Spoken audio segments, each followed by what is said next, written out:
The following program is a production of Truth for the World.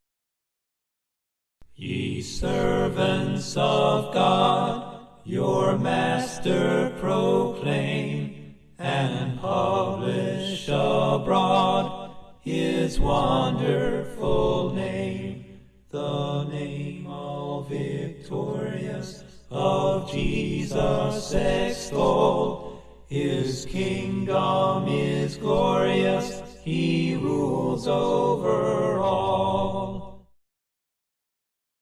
We are looking at the idea of guile in our series, Neither Barren Nor Unfruitful, the things that we need to lay aside. In 1 Peter chapter 3, we're going to see our definition for the word guile. It's not something we probably use on a regular basis. At least I don't hear people using it. So let's talk about what it is. In 1 Peter chapter 3 and verse 10, it says, "For he that will love life and see good days, let him refrain his tongue from evil, and his lips that they speak no guile." The word translated guile is a Greek word, doulos. And Strong's dictionary gives a definition of probably meaning to decoy. A good definition of guile would simply be to decoy. Now, if you think about that for a minute, a decoy is something that you may or may not be familiar with. But whether you use them or not, you probably have seen them on television or in a store in the hunting area, because hunters use decoys, especially for ducks, right? Duck hunting. A decoy is usually probably made of wood, and it's painted to look like a duck. And so it's put out under the water in order to fool other ducks that are flying around to think, hey, there's a good space to land. I'll go down there where that other duck is, and I'll have a rest and maybe get some food. But meanwhile, lying in wait is the hunter with his big shotgun, and as soon as the duck comes down and falls for the decoy, bam, no more duck. That's the idea of guile, a decoy. That is something that gives you a false impression. A decoy is a false impression. Now, in hunting, you're doing it on purpose, right? In order to try to fool the ducks. But the problem is, in humans, in our speech, we often give false impressions and guile and decoys in our own language. And we may use it and end up deceiving people. The duck is clearly deceived when they fall for that decoy and they come down. So our underlying thought here is that we're dealing with lying and deception. And Peter says, refrain from evil, that your lips speak no guile. There should not be lying in the tongue of a Christian, and I say and on purpose, and there should not be any deception. But it's probably easier than you think to get into the idea of guile and end up deceiving and speaking lies. And we'll talk more about that as we go into the lesson. But the lips should not speak any guile, and this is something that we are told by Peter to lay aside. Lay aside guile. Lying is an important thing to think about, because any lying here is the antithesis of God. God speaks truth. It is impossible for God to lie. When God speaks, it automatically is truth. Right? Genesis chapter 1, God said, let there be light, and what? There was light. It was truth. All God had to do was speak it, and it became true. In Hebrews chapter 6 and verse 18, we read this idea, that by two immutable things in which it was impossible for God to lie. You're not going to have lying. You're not going to have deception from God. He is holy and perfect. And by holy, He is morally blameless. That means He's not going to have any sin. He's not going to have any deception. His ways in the Old Testament are described as in truth and upright. That means honest and straightforward. When God says something, it's truth. Period. End of discussion. Now, it is possible and very likely for Satan to lie. As I've said before, how do you know Satan is lying? Because his lips are moving. That's basically how you know Satan is lying. In John chapter 8 and verse 44, Jesus said, "Ye are of your father the devil, and the lusts of your father ye will do. He was a murderer from the beginning, and abode not in the truth, because," why? "There is no truth in him. When he speaks a lie, he speaks of his own, for he is a liar and the father of it." There is no truth in him.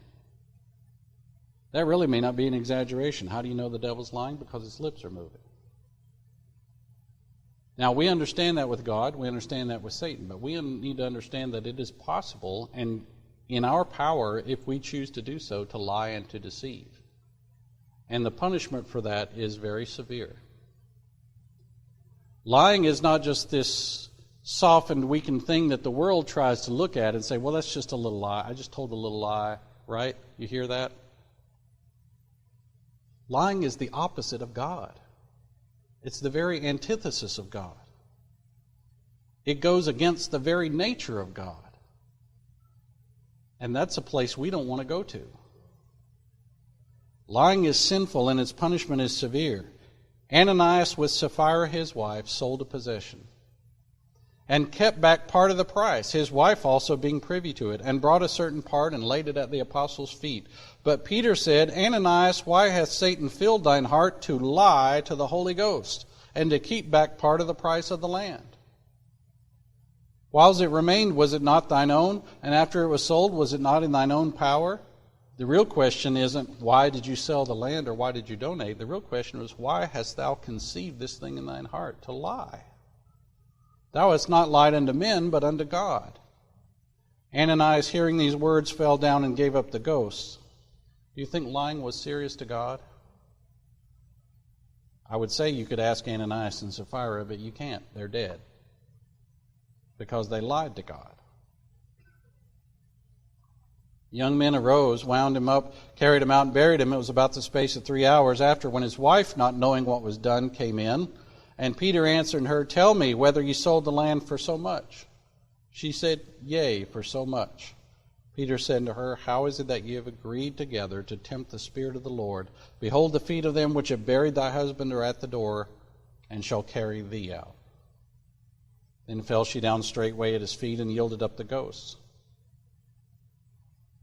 Lying is serious business, and the punishment for lying is severe. In the book of Revelation, chapter 21, verse 8, we often talk about the lists of things that will cause eternal destruction. Fearful, unbelieving, abominable, murderers, whoremongers, sorcerers, idolaters, and there it is. All liars. The world wants to water it down and act like lying's not that big of a deal. It's not as bad as murder. It's on the same list in the book. It's on the same list in the Bible. Lying is serious, and the punishment is severe. That's why we need to refrain from lying and refrain from deception. Deception is a tool of the devil. It's the main tool of the devil. Why would we want to go around and act like the devil? Isn't that basically what he did to Eve, is deceive her? Lied to her? Why would we want to do that? 1 Peter 3:10, He that will love life and see good days, let him refrain his tongue from evil, and his lips that they speak no guile. There should not be deception or lies in the speech of a Christian.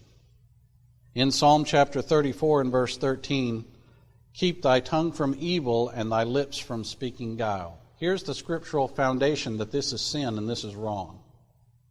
Guile is this interesting mix of partial truth and partial falsehood, right? What's a decoy?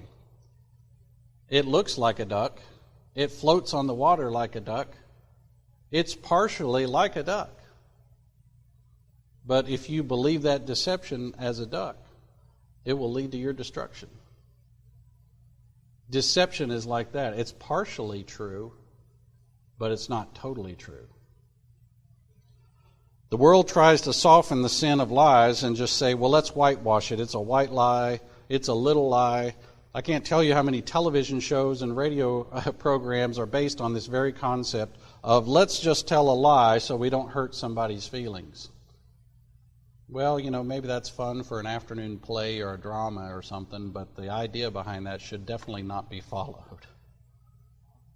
Have you heard that? Let's tell a lie so we don't hurt somebody's feelings. A lie is a lie is a lie. I don't care what kind of disguise or term you want to put on it. If it's not true, it's a lie. And lying is a sin. Here's something. We may even participate in deceit when we don't want to tell someone the truth. Here's some questions that will make you cringe. Did you like that dish I made? Do these jeans make me look fat? What did you think of the boss's idea? You see the potential problem that we could have here? I'm not saying you have to come out and be rude. And if you don't like something, you don't have to come out and be mean about it. But are we being deceitful? Or are we telling the truth in our actions and in our answers? Were we truthful in our speech? Once again, Peter is telling us, your lips should speak no guile. There should be no decoys and no deceptions in the speech of a Christian. What about in our singing? When we sing to God, do we mean what we say when we sing to God? Do you realize if you don't mean what you say when you sing to God, you're basically lying to God? That may sound really drastic or radical, but think about it. You're saying something, you're talking to someone, but you don't mean what you say. Isn't that deceiving? Isn't that deception? Isn't that guile? What if we sing something that has false doctrine in it? Dressed in Jesus' blood and righteousness alone. That's false doctrine. That's Calvinism. Am I going to sing that to God? Am I going to lie to God? The songbook isn't inspired. It wasn't written through the inspiration of the Holy Spirit, except for the parts, of course, where they copy directly from the Bible. But there's some things in our songbook that shouldn't be sung for the very simple fact that they're false and they're lies. And even the truthful ones, we better be careful when we're singing and thinking about what we're singing, because if we don't mean what we say, I've decided to follow Jesus no matter what. Do you mean that? Because if you don't mean it, aren't you being deceptive? And aren't you potentially being a decoy and having guile in your mouth and lying to God? We need to refrain from lying and deceit. Refrain from lying and deceit. We need to recognize that all lies are lies. Doesn't matter what the world says. Doesn't matter what your favorite sitcom says. Well, let's tell a little white lie in order to, not hurt somebody's feelings, or what? If it's a lie, it's a lie. If it's false, it's false. Calling it a white lie doesn't change it. And it's very clear from the Bible that lying is a sin, the punishment is severe, and that our lips are to speak no guile. Now, sometimes it's hard to tell the truth. Did these jeans make me look fat? Well, what am I supposed to do? Lie? No, I got to tell the truth. I don't have to be mean about it, but I need to speak the truth in kindness, even if it has the possibility to disappoint somebody. Who am I to take over God's throne and say, well, lying is wrong, but it's going to be okay in this situation because I don't want to hurt somebody's feelings? And I can see all down through the corridors of time to know that this lie is not going to come back to haunt me later. Really? You know that? You know that for a fact? God knows, and God said, don't lie. Here's a question. If I avoid telling somebody the truth in order to avoid hurting their feelings, let me say it again. If I avoid telling somebody the truth in order to avoid hurting their feelings, when am I ever going to evangelize? When am I ever going to go out and tell people about the gospel of Jesus Christ that'll save their soul? If I'm going to avoid telling people the truth on the off chance that it may hurt their feelings, I'm never going to evangelize. Now, which is more important, telling somebody the truth or not hurting their feelings? John chapter 8 and verse 32, Jesus said, "You shall know the truth, and the truth shall make you free." You want to be free? Do you want others to be free? You better stick with the truth. Ephesians chapter 4 and verse 25, Paul writes to the church at Ephesus, "Wherefore, putting away lying, speak every man truth with his neighbor." You better be telling the truth to your neighbor, to your spouse, to your boss, to your friends. You want to find out who's your neighbor? Well, let's go back to the Good Samaritan. Who's my neighbor? What's Paul saying here? You better put lying away. Sounds like what Peter says. Lay aside guile. Put it away. And speak truth with your neighbor. Speak the truth. Now, you don't have to tell it in a mean way, but you still have to speak the truth. Tell the whole truth. Remember what we talked about as a decoy. It's partially true. It has the appearance of a duck. But what's the problem? It's not the whole truth. A decoy is only partially a duck. It may have the shape of a duck, the look of a duck, but inside it's not a duck. Deceit can be practiced by telling somebody the truth but holding back part of it. What did Satan say in the Garden of Eden? First he asked the woman, "Yea, hath God said, Ye shall not eat of every tree of the garden?" The woman said to the serpent, "We may eat of the fruit of the trees of the garden, but of the fruit of the tree which is in the midst of the garden, God hath said, Ye shall not eat of it, neither shall ye touch it, lest ye die. And the serpent said unto the woman, Ye shall not surely die." That's a lie. And that's a direct contradiction of what God said, but that's not what I want to focus on. I want to look at what else Satan said. "For God doth know that in the day ye eat thereof, then your eyes shall be open, and you shall be as gods, knowing good and evil." Is that part true? Will they know good and evil after they partake? They did. As a matter of fact, God said that, right? Man has become like us to know good and evil. You see what Satan did? He took some lie, but he also took some truth. And he mixed it together, and he deceived them. And he made a decoy. Is it important to have the whole truth? Let's ask Adam and Eve. Was it important to have the whole truth? They didn't have the whole truth. And it worked out pretty poorly for them, didn't it?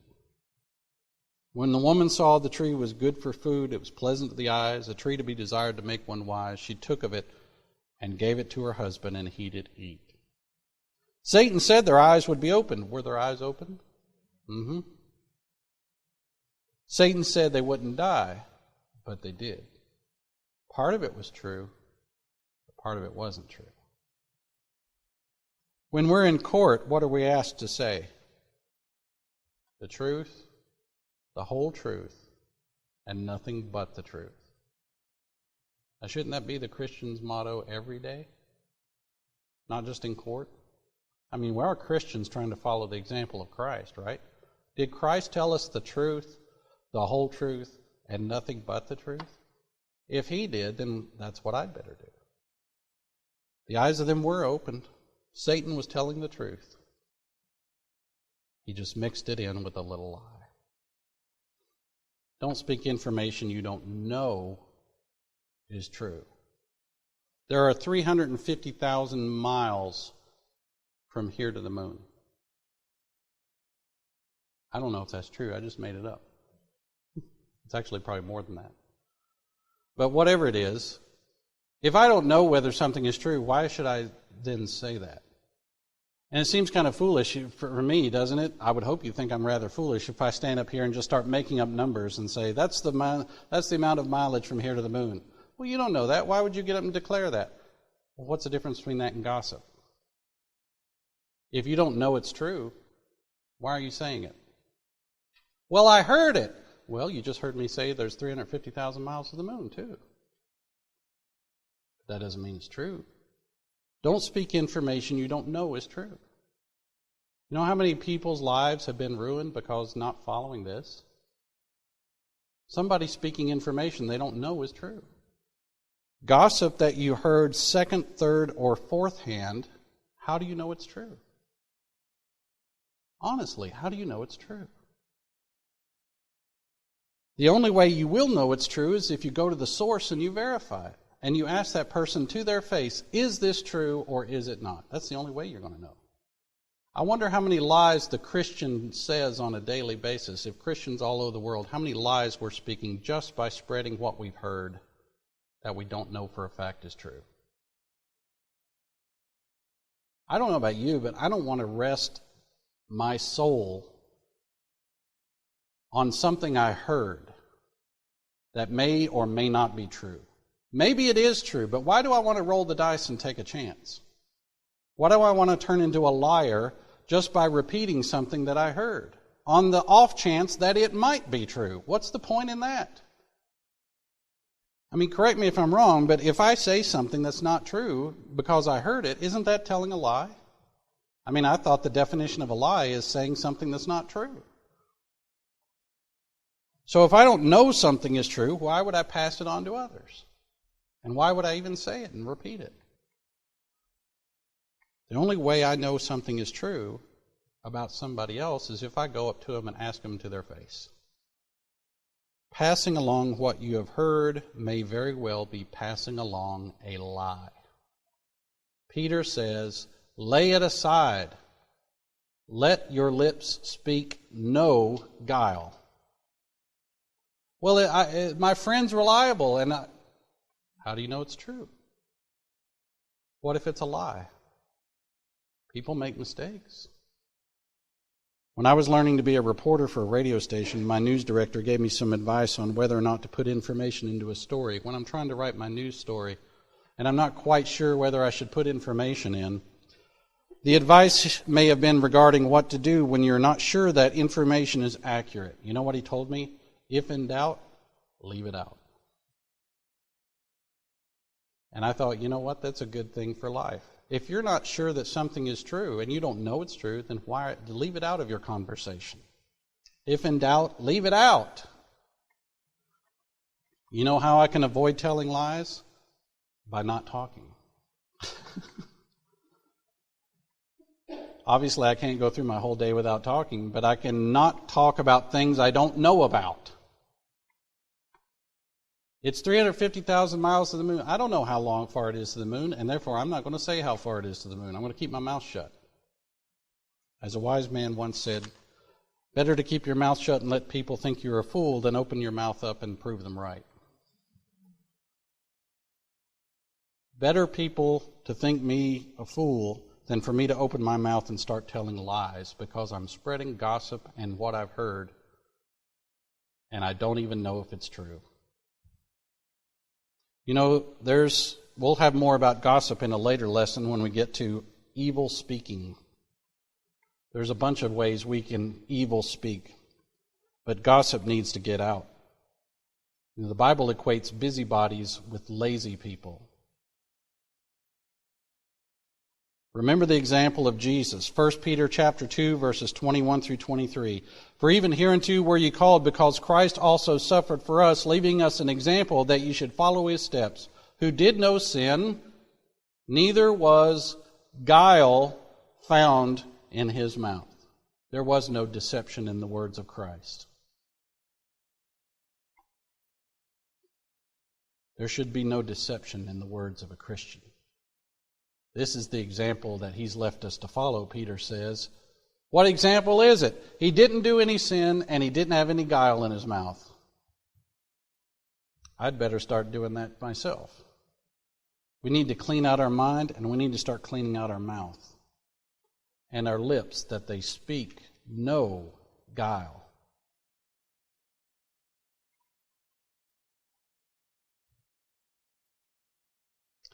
Our exercises. Remember malice. In order to get our mind right, we want to read and study the Bible. We want to clean out our mind, get rid of the garbage that may be going into it, and instead fill it up with good things. Read and study the Bible. Pray for ourselves. Have you started praying for your enemies? Stop looking at your enemies with anger and frustration and start looking at them with pity like Christ did to us. Speak positive things about others. It's actually more fun to speak positive things about others. It's been said that often people say bad things about others because they want to feel better about themselves. And I've found that constantly to be true in my life. When I catch myself berating others, it's usually because I want to feel good about myself. There's no justification for that. I need to get my mind right and speak positive things about others. And guile. How are we going to get rid of our guile? We're going to examine our speech. I don't know how else to put it. We better watch what we say and watch it every day. And we better speak the truth with no deception. We better be kind about it, but nevertheless, it better be the truth. And we need to stop spreading things that we don't know for an absolute fact.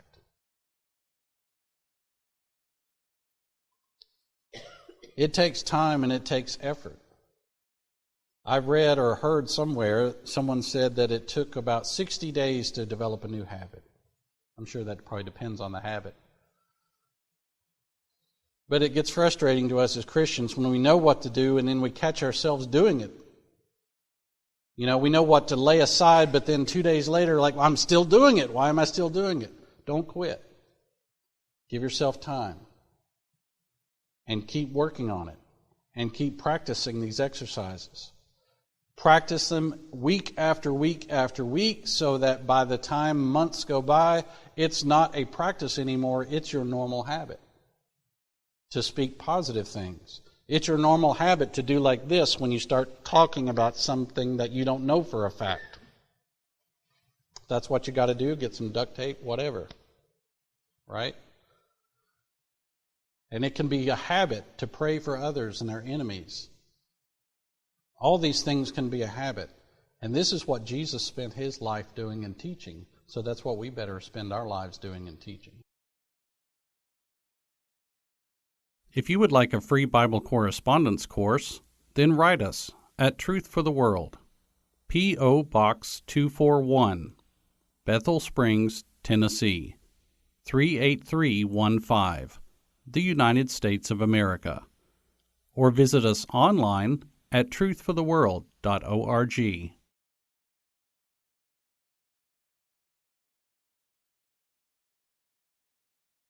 Ye servants of God, your Master proclaim, and publish abroad his wonderful name.